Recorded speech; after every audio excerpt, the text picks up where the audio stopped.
बिल्कुल।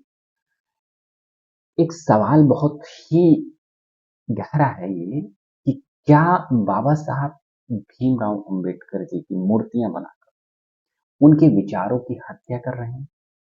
यह सवाल आज हर उस इंसान से खुद से पूछना चाहिए जो हम खुद को अम्बेडकरवादी। आज देश के कोने-कोने में बाबा साहब की मूर्तियां हैं।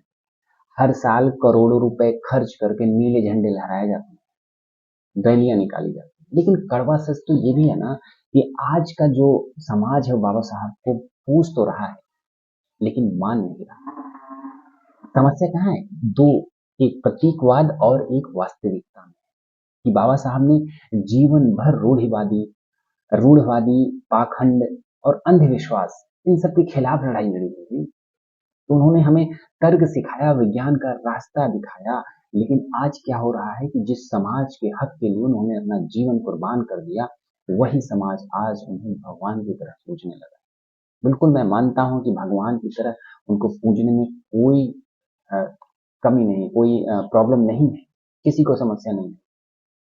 लेकिन बात ये है कि लोग बाबा साहब की मूर्तियों पर तो फूल चढ़ाते हैं, ठीक उसके बाद उसी अंधविश्वास में डूब जाते हैं जिससे बाबा साहब उन्हें निकालना कि हमने उन्हें किताबों से निकाल कर सिर्फ दीवारों पर टांगने वाली तस्वीरों और चौराहे पर लगने वाली मूर्तियों में ही समेट दिया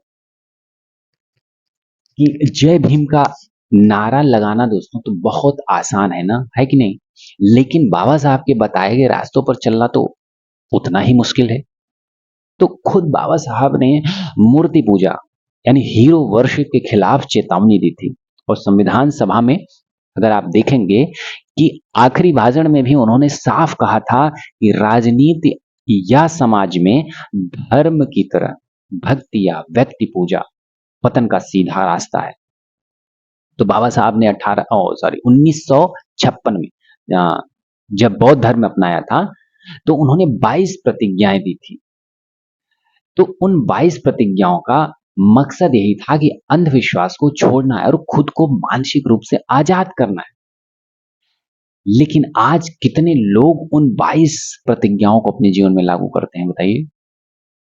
हम अंबेडकर को अपनी सहूलियत के हिसाब से ही याद करते हैं ना। अधिकारों के लिए तो याद करते हैं, लेकिन जब कर्तव्यों और आत्म सुधार की बात आती है तो पीछे हट जाते हैं। तो ये आप पे छोड़ते हैं, क्या ये सही नहीं है?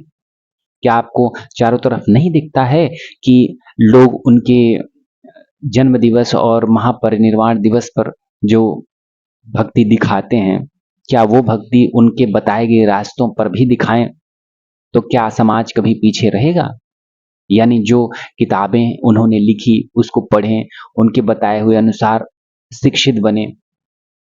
तो मुझे लगता है दोस्तों कि मूर्तियों पर फूल चढ़ाने से समाज नहीं बदलेगा। समाज तब बदलेगा जब बाबा साहब की लिखी गई किताबें हमारे हाथों में होंगी। उन्हें पूजना बंद कीजिए और उन्हें पढ़ना शुरू कीजिए। मैं पूजना बंद कीजिए एक निगेटिव वे में नहीं बोल रहा हूँ, पूजना बुरी बात नहीं है, पूजिए लेकिन साथ में पढ़िए ज़्यादा। क्योंकि शिक्षित बनो, संगठित रहो, संघर्ष करो।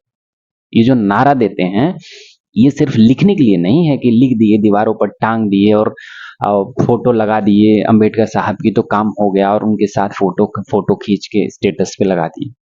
तो मुझे लगता है कि अंबेडकर साहब एक व्यक्ति नहीं, विचार हैं और विचार पूजे नहीं जिए जाते हैं।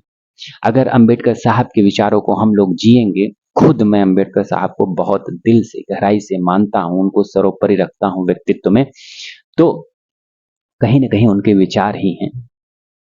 तो हमें लगता है कि अगर हमें आगे बढ़ना है तो वर्तमान मुझे सदी में अगर देखा जाए तो अंबेडकर साहब ही ऐसे हैं जिनके विचारों को लेकर हम आगे बढ़ सकते हैं और एक नए समाज की कल्पना कर सकते हैं और उसको साकार भी कर सकते हैं। तो इसी के साथ ये वीडियो समाप्त करते हैं, लेकिन आपकी प्रतिक्रिया का इंतजार रहेगा। आपको क्या लगता है? क्या ये मैसेज ठीक है, गलत है? जो भी है आप कमेंट ज़रूर करिएगा, मैं इंतज़ार करूँगा, फिर उस पे बात करूँगा। बहुत-बहुत धन्यवाद यहाँ तक आने के लिए। जय भीम, जय भारत।